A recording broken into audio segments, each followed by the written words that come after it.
যারা ব্যবসায়ীদের টাকায় রাজনীতি করে সংসদে যায় তারা জনতার কথা বলবে না, তারা ব্যবসায়ীদের কথা বলবে। স্লোগান ছিল তুমি কে আমি কে, বিকল্প বিকল্প। ঠিক একইভাবে এই সরকারের অপেক্ষায় না থেকে আমরা যেভাবে 17 বছরের জেগে বসা ফ্যাসিবাদকে আমরা দূর করেছিলাম, সকল শ্রেণী পেশার মানুষ, ফ্যাসিবাদের বিরুদ্ধে রাজনৈতিক দলগুলো ঠিক সেভাবে দেশের স্বার্থে, জাতির স্বার্থে, সংস্কারের প্রশ্নে আমাদের সবাইকে আবার দায়িত্ব কাঁধে তুলে নিতে হবে। প্রিয় রাজাপুরবাসী, নির্বাচনের আগে আমরা এনসিপি কে বলেছিলাম, এনসিপি থেকে আমরা আপনাদেরকে প্রতিজ্ঞা করেছিলাম, আমরা প্রতিশ্রুতি দিয়েছিলাম, আপনারা যদি আমাদেরকে নির্বাচিত করেন তাহলে সংসদে গিয়ে আমরা জনগণের প্রতিনিধিত্ব করব। প্রিয় রাজাপুরবাসী, আপনারা মূল্যায়ন করবেন সংসদে গিয়ে আমরা ব্যবসায়ীদের প্রতিনিধিত্ব করছি নাকি জনগণের প্রতিনিধিত্ব করছি। যারা বালু খেকুদের টাকায় নির্বাচন করে সংসদে যায় তারা বালু খেকুদের বিরুদ্ধে কখনোই কথা বলবে না।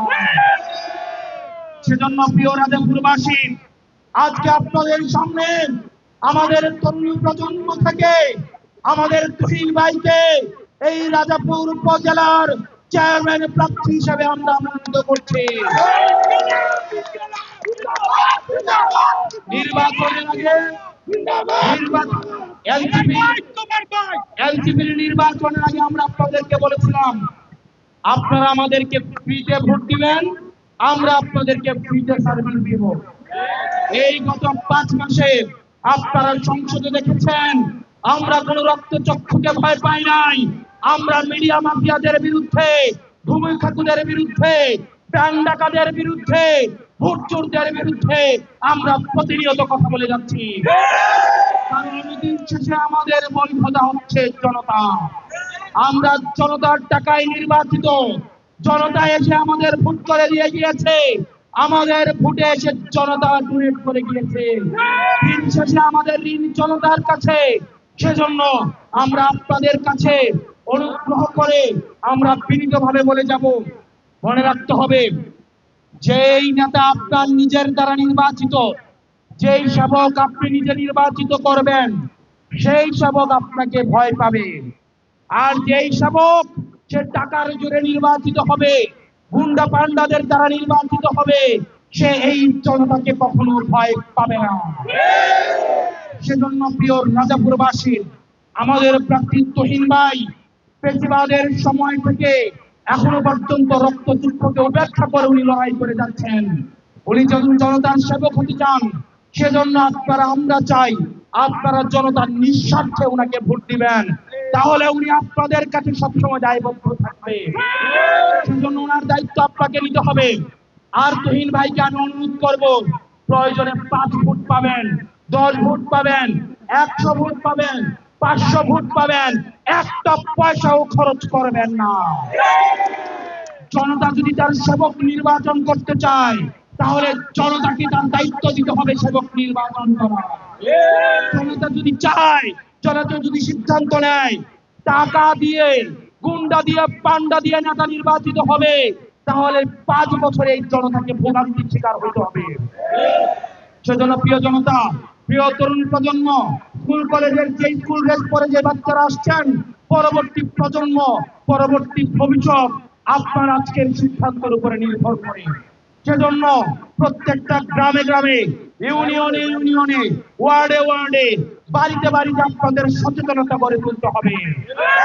কোন মেম্বারের কথায় ভোট নয়, চেয়ারম্যানের কথায় ভোট নয়, আপনার সিদ্ধান্তে যাকে মন চাবে আপনারা তাকে ভোট দিবেন। আমরা শুনেছি গত নির্বাচনে ব্যালট বাক্স চুরি করতে এসেছে। যারা ব্যালট বাক্স চুরি করতে আসবে তাদেরকে বিষকারী নদীতে তাদেরকে ভাসিয়ে দিবে।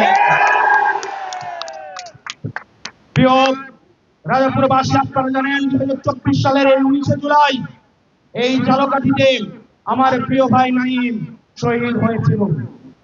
আজকের 19 জুলাই 2 বছরের পূর্তি হয়েছে। আমরা যারা শহীদেরা যারা রাস্তায় নেমে এসে রক্ত দিয়েছিল, তাদের রক্তের প্রতি আমাদের দায়বদ্ধতা রয়েছে। সেই রক্তের দায়বদ্ধতা থেকে অতীতের প্রজন্মকে, অতীতে যারা রাজনীতি করেছে তাদেরকে কিন্তু আমরা এই বর্তমানে দায়ী করি। কারণ তারা আমাদের সুন্দর বাংলাদেশ দিতে পারে নাই, দুর্নীতিমুক্ত বাংলাদেশ দিতে পারে নাই, বেকার সমস্যা সমাধান করতে পারে নাই, বৈষম্যের সমাধান করতে পারে নাই। সেজন্য অতীতের রাজনীতিবিদদের কিন্তু আমরা বর্তমানে দায়ী করি। ঠিক একইভাবে এই বর্তমানের রাজনীতিবিদরা যদি বেকার সমস্যার সমাধান না করতে পারে, মাদকের সমস্যার সমাধান না করতে পারে, কর্মসংস্থান নিশ্চিত করতে না পারে, তাহলে ভবিষ্যৎ প্রজন্ম কিন্তু এই বর্তমানকে দায়ী করবে। সেজন্য এই প্রজন্মকে যেন দায়ী করতে না হয়, সেজন্য আমাদের দায়িত্ব আমাদেরকে কাঁধে তুলে নিতে হবে। সেজন্য আপনাদের কাছে অনুরোধ করব, আমাদের এই প্রার্থী আপনাদের দরজায় দরজায় যাবে, ঘরে ঘরে যাবে, বাড়ি বাড়ি যাবে, প্রত্যেকটা নারীর কাছে, প্রত্যেকটা হাড়ির কাছে আপনার এই ভোটের দাওয়াত পৌঁছে দিতে হবে। আমরা বিশ্বাস করি যে নেতা জনগণের দায়ে নির্বাচিত হয়, সে নেতা কখনোই জনগণের বিরুদ্ধে অবস্থান নেয় না। আপনারা দেখেছেন, সেজন্য আমরা চাই জনগণের রায়ে আপনাদের নেতা নির্বাচিত হোক। এবং আপনাদের যে সমস্যাগুলো রয়েছে, ডাকাতের সমস্যা, গরু চুরির সমস্যা, খাই যে সমস্যাগুলো রয়েছে, বাংলাদেশ আগে ব্যাংক খাইতো, অ্যাসালন ব্যাংক খেয়েছে, আমাদের সম্পদ খেয়েছে, বিদ্যুৎ খেয়েছে। ঠিক একইভাবে রাজাপুরে মানুষ বালু খায়, নদী খায় এবং গরু চুরি করে খায়। এই সমস্যাগুলো আমরা বিশ্বাস করি আমাদের যে লিডার রয়েছে, আমাদের এখানে প্রার্থী তুহিন ভাই ইনশাআল্লাহ এই সমস্যাগুলোর সমাধান করবেন। স্থানীয়ভাবে স্থানীয় কৃষিকে, স্থানীয় যে সক্ষমতাকে প্রযুক্তিতে রূপান্তরের মধ্য দিয়ে স্থানীয় কর্মসংস্থান নিশ্চিত করবেন, শিক্ষার প্রসারণী কাজ করবেন। আমরা বিশ্বাস করি রাজাপুরের আধুনিকায়ন, কর্মসংস্থান বৃদ্ধি এবং বৈষম্য নিরসনে উনি একদিকে কাজ করে যাবেন এবং সেটার জন্য আপনাদের সহায়তা প্রয়োজন। যেভাবে সারা বাংলাদেশে গত নির্বাচনের জনগণ রাস্তায় নেমে এসে আমাদেরকে সহায়তা করেছে, ঠিক আগামী নির্বাচনে তুহিন ভাইকে রাজাপুরের আপনারা সবাই স্বতঃস্ফূর্তভাবে সহায়তা করবেন। আপনারা ভালো থাকবেন, সুস্থ থাকবেন। আপনাদের সাথে আমাদের পরবর্তীতে বাংলাদেশে অবশ্যই দেখা হবে। ইনকিলাব ইনকিলাব ইনকিলাব।